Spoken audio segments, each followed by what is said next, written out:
13 social media guru Imari, and we're really in some of the most exciting, extreme, and entertaining posts on social media. Florida 56 is like Ohio 22. This is Florida for real.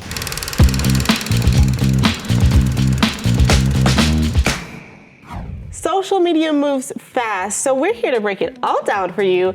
And while my banter buddy Scott takes some time off, Fox 13's Valerie Mills is trading radar for reels. Yeah, I sure am. Swapping out the radar today. Yeah. We're talking some reels, but I'm super excited to be here hanging with you. This is gonna be fun. And you know, since we have a meteorologist here, we've got to talk about Florida cold. And I'll let this guy explain. Here's telling me, oh, Florida's not that cold, only 56 degrees. Dude, you're being a wuss. I gotta make a statement. Florida 56 is like Ohio 22. And I'm gonna stand by that because this does not feel like a normal, okay, shoes and shorts and a tank top day, just like these northern people are saying. Bro, get out of here. You are not doing that in this weather. I am freezing and I am from Florida my whole life. And this is not normal. This is not normal. This is not shoes, shorts, and a tank top. Stop. He said northern like it was the worst thing ever. Like he is northern not people. having it, yeah. But you know, Tampa Bay recently broke a 133-year-old record low temperature. Wind chills dipped into the upper 20s and 30s. And a lot of folks online posted that Florida cold feels much colder compared to other parts of the country. I don't care what you say, a cold day in Florida is worse than a cold winter day in the Midwest. Like, I'm from Ohio, now I live in Florida. This morning with the wind chill, it was 26 degrees. The weatherman said it's colder in Florida today than it was in Montana. I literally had to take my gloves to clean the pool this morning. We're not set up for this. And I feel like people from up north are like, you can't handle it, you can't handle the winter. First off, 100%, absolutely. I'm spoiled, I know that. I chose to live here for a reason. Number two, it is colder than it is there. Like, yeah.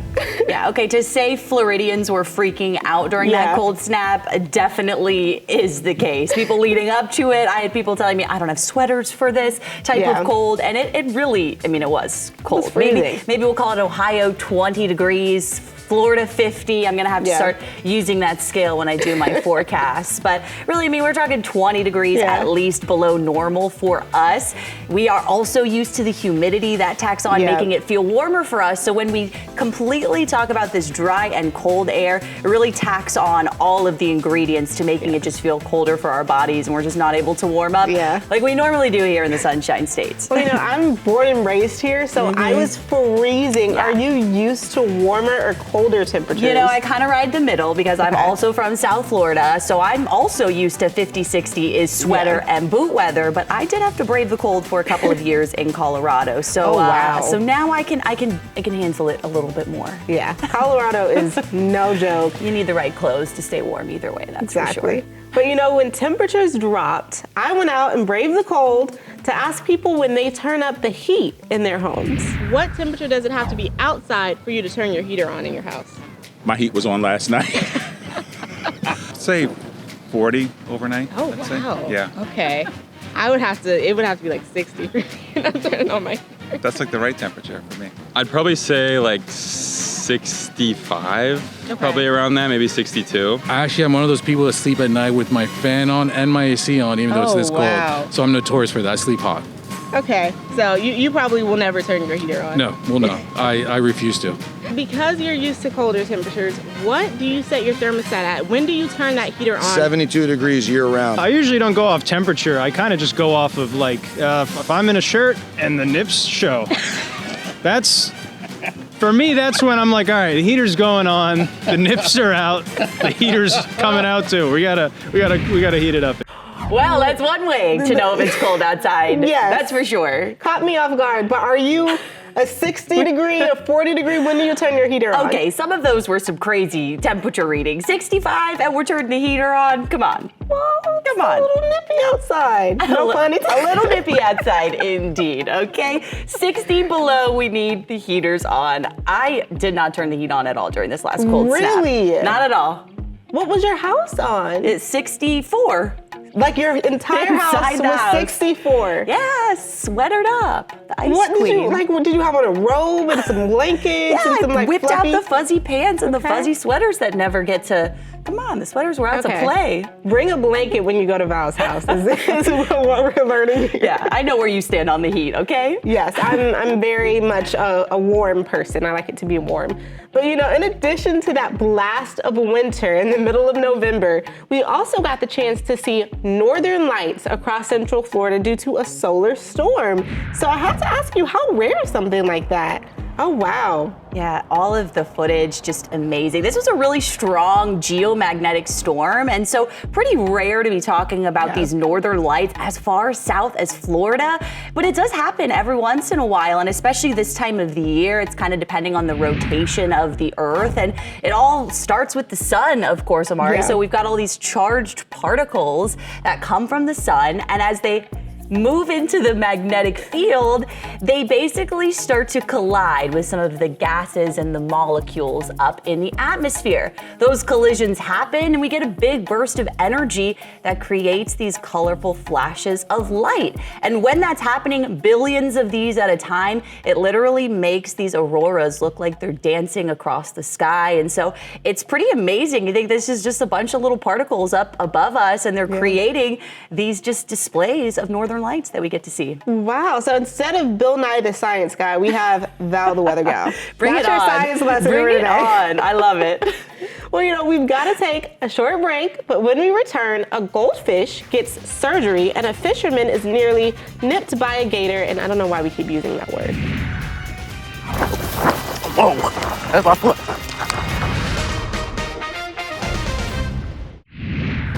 It's Florida for real. We've got a show to fill, so therefore it must be time for Animals in general.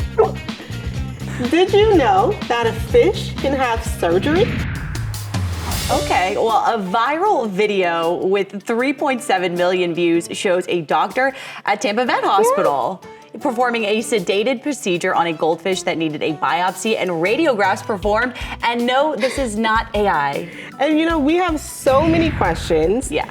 And we're about to have so many answers because joining us is Dr. Heather Gosnell, the doctor who fixed up the fish. Welcome to Florida for Real, Doctor.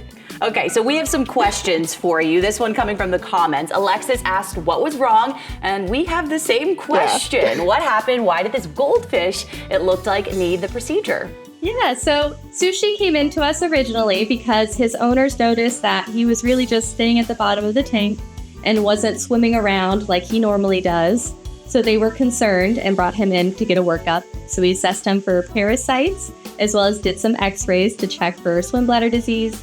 And that was where we found that he had ingested too much of his sand, which is what was causing him to not be able to float like he should. Oh. So, you know, someone else wrote, vets don't get enough credit for how much skill they need to be able to treat so many different species. This is insane. So I have to ask, how do you train to do surgery on a fish? Is that a part of your schooling? Yeah, for me, it's not a part of the standard veterinary schooling, but I definitely reached out to outlets because I always had a passion for the ocean and marine life. So I wanted to be able to learn more about fish. So I did different electives and worked with the aquatic veterinarians so that way I could get the skills to help to draw blood on fish, do procedures, sedated procedures, just like we did for Sushi, and even more. You never know when a sturgeon needs a surgeon, right? Had to sprinkle that one in. But another question, Chloe wrote, you have to love your pet fish so much in order to take it to the vet. Vet trips get pricey. So how much does something like this cost pet parents? Yeah, it can definitely range. Some of the things are similar to what you would pay for a cat and dog. Like we did a cytology of the gills and the fin, and the anesthesia was a little bit cheaper because unlike our cats and dogs, we aren't as extensive with our monitoring. Like we can't really check a fish's rhythm, his heart rhythm. So instead, we just have to kind of go by how he's breathing. And you might have seen the little syringe in the video, and he is out of water completely, which is okay for a fish. But what we do instead is they just need water to go over their gills to get oxygen. So that's kind of what we're doing there. And that water is anesthetized water. It's sedated. So that way we can help keep him sedated while also keeping him breathing out of water. That's pretty cool. And then, a lot of people, I'm sure, were thinking a fish, they're super cheap, they could just be replaced. But so many people were so impressed with you guys trying to help this aquatic creature. What do you have to say about how viral the video went? Did you expect that when you guys posted it? I definitely did not expect it to go viral at all. But that's one of the things I love about being an exotic veterinarian is, I think it's easy for everybody to see how much we love our cats and dogs, but that love doesn't extend just to them. I mean, people feel that way for their lizards, for their hamsters, for their fish, whether it was a gift from a family member or just somebody that they grew attached to. They mean just as much to them, and that's why I love that I get to provide care for those species as well as our cats and dogs. Thank you for joining us. Well, in this next video, a fisherman was almost the one needing surgery after a close encounter with a gator. Whoa, that's my foot. It's life.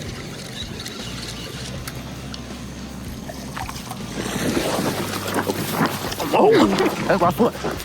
We came fast. He took off. Oh my gosh. This video has nearly 1 million views. Cole Rosner says he was making a YouTube video while catching a fish when a gator jumped out of the water and instead of going for the fish, went for his leg. Cole says the gator chased him for a good 80 feet. Oh, wow, he's lucky that gator didn't catch him. I wonder if he'll be fishing in that pond again. Well, we have to ask him. We've got Cole here to talk with us today. Welcome to Florida for Real, Cole. Hello, thank you for having me. And we're so glad that you have all of your limbs still intact and that gator did not get you. Yeah, of course. And you received so many comments, Cole, people telling you what you should have done. Destiny Nicole wrote, all these people saying run in a zigzag, that's a myth. Instead, run as fast as you can. Tell us, do you have a strategy or were you just kind of in fight or flight mode? I just ran as fast as I can. It was really scary. I didn't even see the gator at first until it was like at my foot. And I'm just lucky it didn't nick my foot or grab it. So I just kind of ran as fast as I can. And then I stopped like 20 feet away because they usually like don't chase me that much. But this one really wanted to get me. They usually don't chase you that much. So this has happened more than one time. Yes, this has happened once because tried to get my fish once, but it just came up to the bank and got the fish. It never went for me. This is the first time it actually went for me. Oh, you are a brave fisherman. Mm-hmm. Someone also commented, it wasn't after you, bud. It just wanted the easy fish you provide. Do you think, you just said in this case, you think the gator was actually after you and not after the fish that was on your pole? Yes, after the gator jumped up on the bank, I put my fishing pole down and I left the fish right there, and the gator still decided to chase me after. Oh, wow. The fish was on the ground. That is scary. Yeah. He had a sight set on Cole in that situation. Well, Billy Bray also said, cameraman had one job. Clearly, you were trying to avoid a hospital trip, so the camera wasn't your main concern, but how were you actually recording this? I had a chest strap right here, and I had my phone sitting right here as I was fishing, so I was even lucky to get it on video. Oh, wow. I wish I could hold it still a little bit more, but it's really hard to when the gator's right behind you. Yeah, I don't think that's what you're worried about in that moment. Exactly. You're just worried about surviving. And I have to ask, since this happened, will you be going to that pond again, or are you going to stay clear? I did not go back since. That gator is way too friendly with people. I have a feeling someone feeds it. That's why it was so friendly with me, but I will not be going back to that pond. No way. Well, that is definitely a fair choice for you to make. Thank you so much for joining us, Cole. Hopefully your next fishing trip is a little bit less eventful. Yes. Next up, you've heard of Thanksgiving, but what about Tatsgiving? When we come back, we're speaking to a woman who's found an interesting way to give back. I'm giving away small tattoos for peanut butter jelly and fruit snacks. Tattoo artist Tiara Marzella in Riverview, Florida is giving away her services in exchange for food donations. And her mission to help struggling families this holiday season went viral on TikTok. I'm giving away small tattoos for peanut butter jelly and fruit snacks. And I don't always have the funds in my own pocket to be able to give away, but I do have a service that I provide, and people would like to get tattoos for just something as simple as peanut butter and jelly and fruit snacks or crackers, right? I'm having Tatsgiving weekend, and I'm asking for donations, specific donations for Echo Food Pantry. And Echo Food Pantry is great because they help feed people in need in Southeast Hillsborough County. Because times are tough right now, and everyone can use all the help that they can get. And why not? Why not? That's my question. Why not?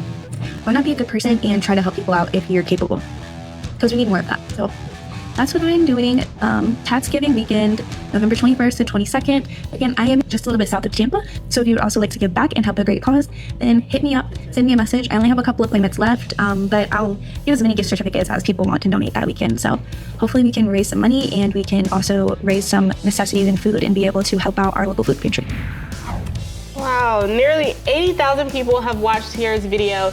And what started as a one-weekend event has transformed into a partnership with other small businesses near her shop and an ongoing partnership with Echo Food Pantry. This is amazing. I actually think this is a fabulous idea, and she definitely reached the right audience. Yep. The comments were filled with supporters and other small business owners who want to plan to do something similar. Exactly. And Ashley wrote, "This is so local and I love this."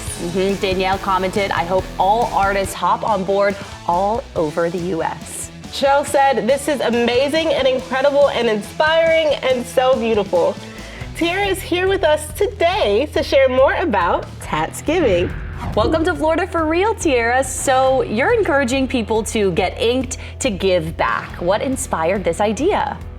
So originally I was just looking for a way that I could give back in my own way, and I knew I had a service that I could provide in hopes with getting enough donations to do 10 blessing bags for Echo Food Pantry for this Thanksgiving. They're giving out hot meals and blessing bags to people who don't have a place to live. And so I was like, I could just do some tattoos to help get these bags. And I decided to post it on TikTok, and it was a crazy amount of people that replied to me. I had like over 400 messages of people wanting to get tattooed. It's insane. Amazing. I noticed you were trying to respond to every comment on that video. Did you expect that so many people would be willing to give a donation for a tattoo in exchange? I didn't expect that many people at all. I started the video of like, what would get my attention, and I would love to get a tattoo for like peanut butter jelly and fruit snacks. Like, who wouldn't want to get a tattoo for just that? But I ended up getting so many comments and so many messages, and I did make it my mission to absolutely respond to every single one. Yeah, I saw that whole chain of you responding to every comment and letting people know when you were available and what was going on. Just amazing community outreach for this, and it's the time of the year where people are looking like things to connect with others. Well, thank you so much for joining us, Tiara. If you want to learn more about Tatsgiving, follow her at marzella.inc on TikTok. We've got to take one last break, but when we come back, we'll be taste testing some trending food. The dill pickle flavor has exploded into a massive viral food trend, or at least massive enough for us to hop on the bandwagon and use it to fill the last segment of this week's show. And it's so much more than just a simple snack, so producer Paul has decided that we must try some of these creative concoctions in a segment we're calling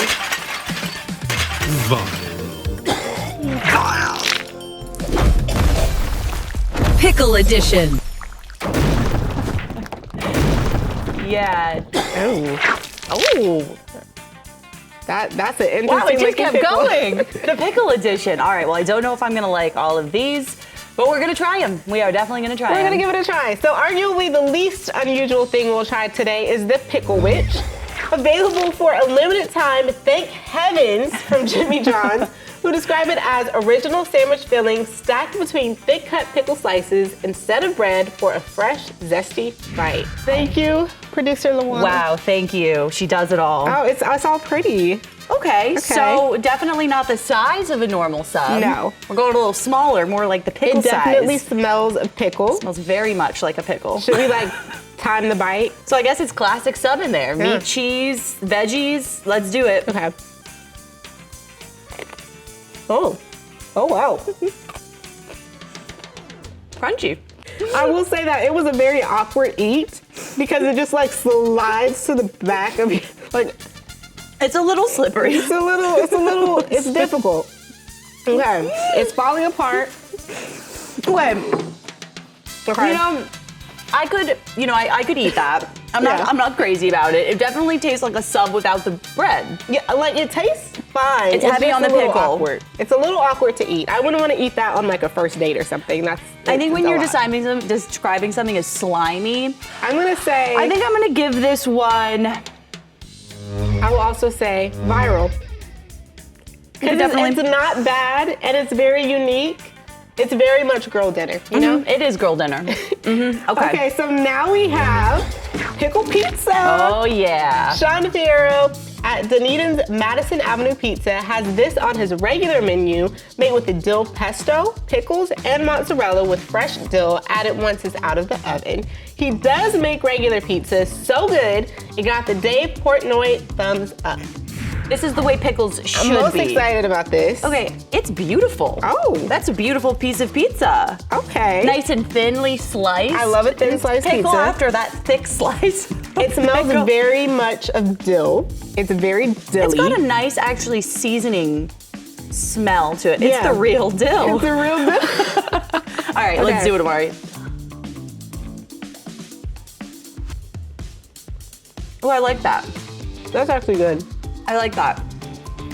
It's like classic pizza with just a pop of a pickle. But it's a little pickle pop. And also, shout out freshly warmed up for us. This is lunch. This is lunch. I would eat this again. This is viral. absolutely gets a viral. I'm gonna finish that. I'm gonna finish that too. Slice. Yeah. And if this is like the crazy pizza, I'm gonna have to go back for some of the other pizzas there. Yeah, just something like meat good. lovers or something, because that was pretty good. Okay, so the thing I'm most scared to try. Easily. Pickle cotton candy. This comes courtesy of the folks at Fairy Tale Cotton Candy, America's favorite cotton candy.